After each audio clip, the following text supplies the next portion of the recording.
UP scholarship को लेकर के आप सभी लोगों के मन में बहुत सारे क्वेश्चंस रहते होंगे और आज के इस वीडियो को बिल्कुल लास्ट तक देख लेना। तो यूपी स्कॉलरशिप के सारे डाउट्स आप सभी लोगों को क्लियर हो जाएंगे कि स्कॉलरशिप आने के लिए एग्जैक्टली क्या क्राइटेरिया चाहिए होते हैं और किन किन कारणवश आपकी स्कॉलरशिप कैंसिल हो जाती है। तो बिल्कुल इस वीडियो के बाद में आपको और कोई वीडियो देखने की कोई जरूरत नहीं पड़ेगी।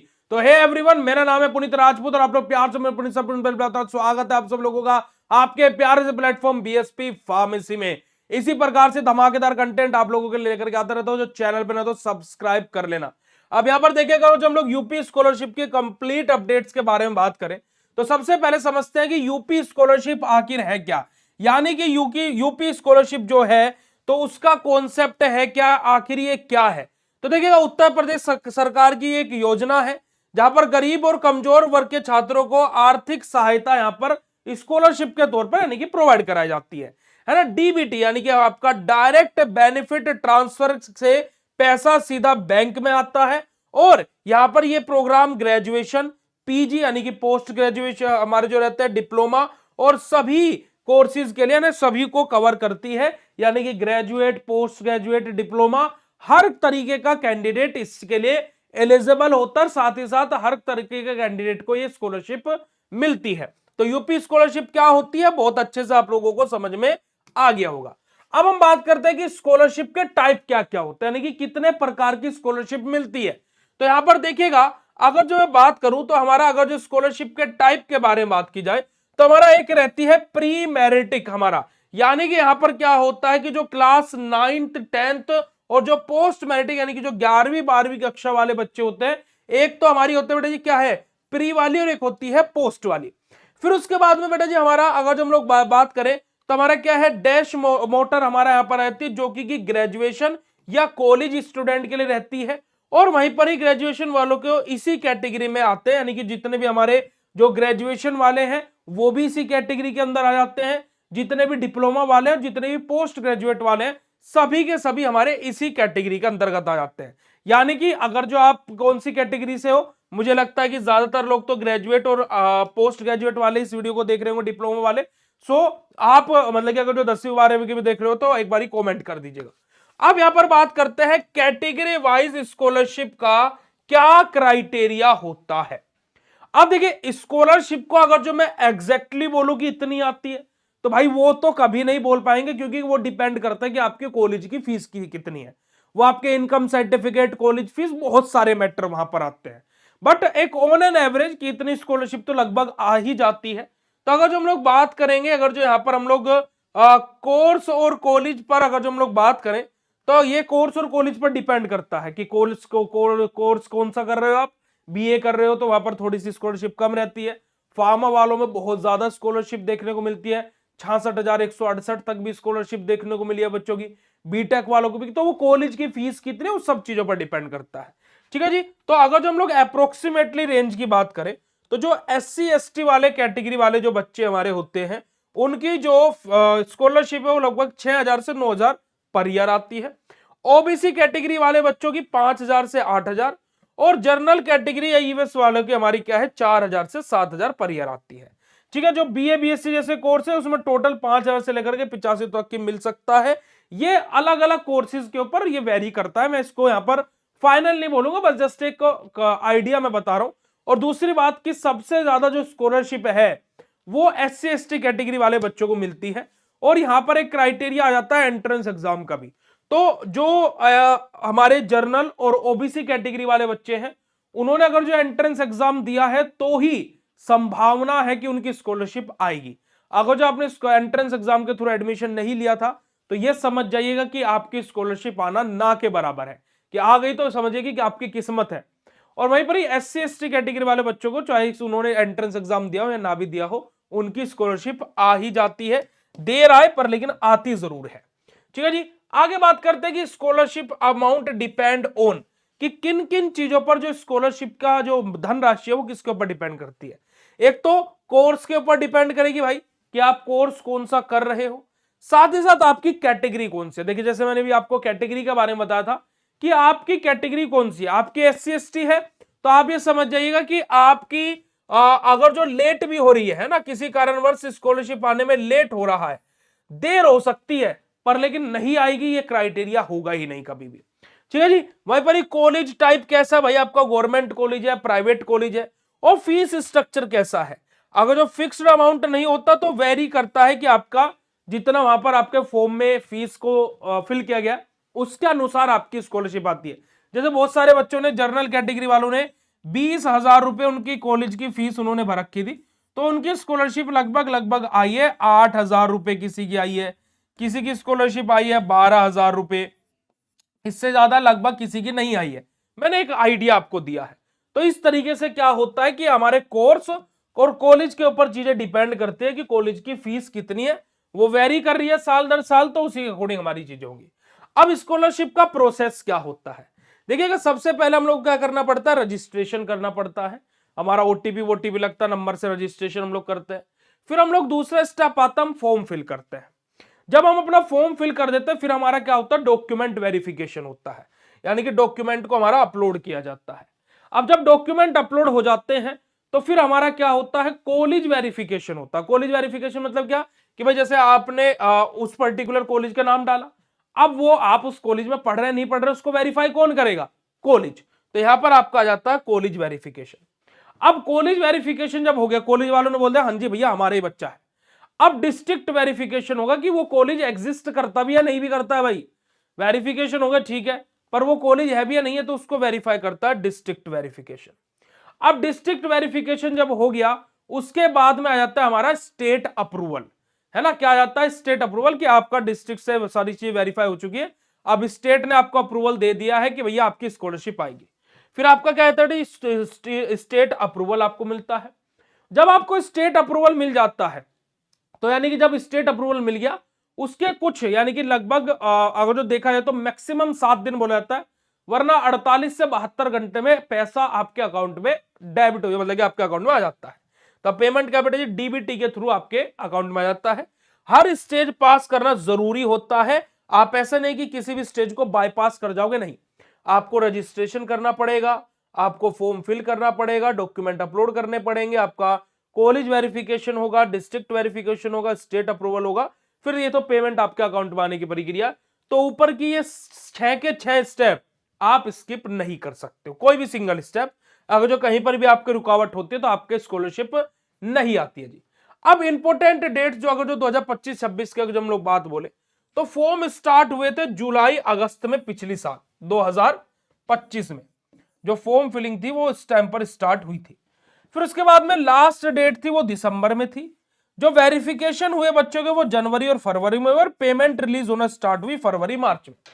खास करके पेमेंट रिलीज हुई है 18 मार्च को, और 18 मार्च को भी जो पेमेंट रिलीज होने वाली थी उसको डिले कर करके, इसको यहां से डिले कर करके क्या कर दिया गया, 31 मार्च कर दिया गया। और अभी भी बहुत सारे ऐसे बच्चे हैं जो स्कॉलरशिप ना आने के कारणवश जूझ रहे हैं। यहां पर भी जब 31 मार्च को स्कॉलरशिप आई तो खास करके जो हमारे जर्नल वाले और ओबीसी वाले कैटेगरी वाले बच्चे थे, ओबीसी कैटेगरी वाले बच्चे थे, उनकी स्कॉलरशिप आई, और बहुत ज्यादा स्कॉलरशिप आई ओबीसी कैटेगरी की। यहां पर भी हमारे जर्नल और एससी एसटी वाले जो हमारे बच्चे थे, है ना जी, उनकी स्कॉलरशिप यहां पर भी देखने को नहीं मिली। बट वो फेक रूमर के चक्कर में कि स्कॉलरशिप नहीं है, कि ऐसा नहीं है। आप लोगों की जो स्कॉलरशिप है वो लेट हो जाते हैं, क्योंकि स्कॉलरशिप क्या होती है बेटा जी, आपकी जून जुलाई तक भी आती है। ठीक है जी, तो वो लेट हो जाएगी थोड़ा सा, बट आपको उसके लिए परेशान नहीं होना है, चलेगा। आगे बात करते हैं, अब हम स्कॉलरशिप कब आती है। देखिए पहला फेज जो था, पहला चरण था, वो था फरवरी मार्च का, जब पहली बार बच्चों के अकाउंट में स्कॉलरशिप आनी स्टार्ट हुई। फिर दूसरा फेज आया मार्च, है ना, जैसे 18 मार्च 2026, बट ये कैंसिल होकर के 31 मार्च हो गया था, और अभी भी स्कॉलरशिप बच्चों की सभी की नहीं आई है। फाइनल इंस्टॉलमेंट हमारा मार्च और अप्रैल का होता है। देखो मैंने यहां पर आपको पहले बोला था, इस अप्रैल के महीने में आपकी स्कॉलरशिप का पूरा क्राइटेरिया क्लियर हो जाएगा। जो कुछ बच्चे बचेंगे, अगर जो फंड बचता है जिनकी स्कॉलरशिप नहीं आती, तो फिर उनको बाद में अप्रैल मई के महीने में वो डिस्ट्रीब्यूशन होता है। बट मेन जो अभी स्कॉलरशिप आ रही है वो अभी इस महीने आप लोगों को देखने को मिलेगी। पैसा डेबिट बैंक में आता है सीधा का सीधा, ऐसा नहीं है कि आपका जो डेबिट है पैसा की वो आपके कॉलेज के पास आएगा, नहीं। पैसा क्या होगा कि डायरेक्टली आपके बैंक में डेबिट होता है। ठीक है जी। मतलब कि सीधा का सीधा आपके बैंक में आता है, तो इस बात को आप लोग विशेष तौर पर ध्यान रखिएगा। चलेगा जी। अब हम लोग बात करेंगे फंड के बारे में। अगर जो हम फंड 2026 के बारे में बात करें, तो जनरल कैटेगरी के लिए जो फंड स्कॉलरशिप के लिए आया है वो है 950 करोड़ के लगभग अप्रोक्सीमेटली। और बजट एससी एसटी ओबीसी के लिए अलग अलग विभाग का अलग अलग बजट है। लाखों स्टूडेंट को इस बजट के थ्रू बेनिफिट होने वाला है। अभी 31 मार्च 2026 की ये न्यूज थी। 31 मार्च 2026 की ये न्यूज थी जी। क्या न्यूज थी कि लगभग लगभग 3350 करोड़ रुपए, 3350 करोड़ रुपए स्कॉलरशिप के थ्रू बच्चों के अकाउंट में भेजा गया है। तो यानी कि आप खुद देख सकते हो कि कितने लार्ज स्केल पर स्टूडेंट को स्कॉलरशिप डिस्ट्रीब्यूट हुई है। अभी सरकार ने फ्री टैबलेट और लैपटॉप का भी वादा किया है, टैबलेट और लैपटॉप का भी। उसके ऊपर भी मेरा जल्दी ही वीडियो आने वाला है कि आप उसको कैसे प्राप्त कर सकते हैं।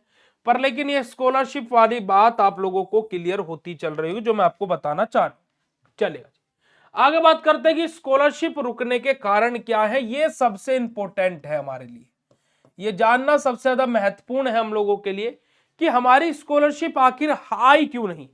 देखिएगा, उसके पीछे का कारण है कि कॉलेज से फॉर्म वेरीफाई नहीं हुआ है। देखिए, आपके कॉलेज के साथ में कोई अनबन हो गई है, कुछ भी हो सकता है, इन सब चीजों का कोई भी कारण हो सकता है। तो कॉलेज वालों ने आपका फॉर्म वेरीफाई ही नहीं किया। आपने फॉर्म भर दिया, आपने कॉलेज में सबमिट भी कर दिया, पर कॉलेज वालों ने आपका फॉर्म वेरीफाई ही नहीं किया। अब जब आपका फॉर्म ही वेरीफाई नहीं हुआ, तो वो डिस्ट्रिक्ट वेरिफिकेशन के लिए नहीं गया, ना ही फिर वो स्टेट अप्रूवल के लिए जाएगा, तो स्कॉलरशिप आएगी ही कैसे। तो मेक श्योर आपको आपका कॉलेज वेरिफिकेशन आपको पता कर लेना है कि हुआ है नहीं हुआ है। दूसरा, डॉक्यूमेंट मिसमैच आपके, कि आपने जो एडमिशन के काउंसलिंग के टाइम पर जो आपने डॉक्यूमेंट्स दिए थे, जो डाटा आपने क्या है कि यूनिवर्सिटी में सबमिट किया है ना जी, जो डाटा आपका गवर्नमेंट के पास में है, अब आपने स्कॉलरशिप के टाइम पर जो डाटा डाला है बेटा जी, वो मिसमैच हो रहा है, वो मैच नहीं हो रहा है। तो ये दूसरा कारण होता है स्कॉलरशिप ना आने का। तीसरा, इनकम सर्टिफिकेट गलत होना, कि आपने सही इनकम सर्टिफिकेट नहीं लगाया है, आपने डुप्लीकेट इनकम सर्टिफिकेट लगा दिया है, तो यह भी कारण है कि स्कॉलरशिप आपकी नहीं आएगी। आधार बैंक से लिंक ना होना, यह बहुत बड़ा पॉइंट है, जिस वजह से बहुत सारे बच्चों का स्कॉलरशिप आता आता रुक गया, क्योंकि उनका आधार कार्ड बैंक से लिंक ही नहीं था।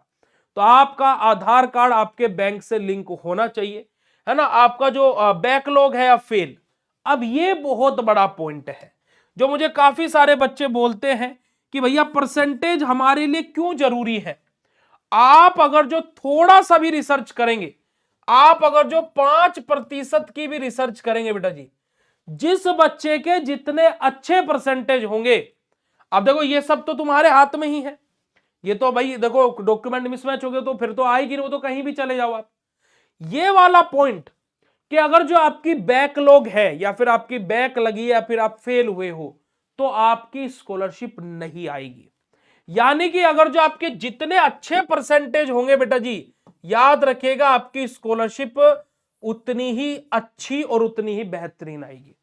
ये बहुत बड़ा पॉइंट है, याद रखिएगा जी। और सबसे कॉमन आपका रीजन क्या है बेटा जी, कॉलेज वेरिफिकेशन पेंडिंग में डले रहना, कि कॉलेज से आपका फॉर्म वेरीफाई नहीं हुआ है। अब यहां पर देखो, मैक्सिमम बच्चों की बैक आ जाती है पहले ही या दूसरे ही सेमेस्टर में।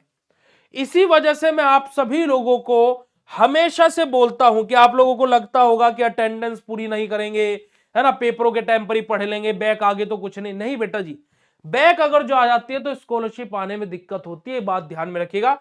इसी वजह से आप सभी लोगों के लिए बीएसपी फार्मेसी ऐप पर आपके एग्जाम अभी आने वाले हैं, आप लोगों के लिए हम धमाकेदार क्रैश कोर्स ले आए हैं। ठीक है जी, आप लोगों के लिए आ गया है डिप्लोमा का संजीवनी क्रैश कोर्स। ठीक है जी, अगर जो चाहिए आपको अपने करियर में जीवनी, तो ज्वाइन कर लो संजीवनी। और उसी प्रकार से बेटा जी, आप सभी लोगों के लिए, चाहे आप बैचलर इन फार्मेसी के सेकंड सेमेस्टर में हो, 4th सेमेस्टर में हो या 6th सेमेस्टर में हो, आप सभी लोगों के लिए आ गया है बीएसपी फार्मेसी का प्रहार बैच। ठीक है जी, अब होगा एग्जाम पर वार, ज्वाइन करो प्रहार। ये बैच आप लोगों का 15 तारीख से स्टार्ट होने वाला है और मैं ये गारंटी से बोल सकता हूं मेरे को डुगड़ियाओ कि आप सभी लोग जब इस बैच में ज्वाइन करेंगे तो अगले सेमेस्टर में आप फर्स्ट डे से ज्वाइन करोगे, ये मैं गारंटी से बोल सकता हूं। इतनी गारंटी से मैं क्यों बोल सकता हूं, क्योंकि कि मैं आज तक 10,000 से भी ज्यादा स्टूडेंट्स को पढ़ा चुका हूं। मैं आज तक कम से कम 1000 से भी ज्यादा ऐसे बच्चे हैं जो अपने कॉलेज में पहला, दूसरा, तीसरा नंबर लेकर के आए हैं और आप भी ऐसा कर सकते हैं।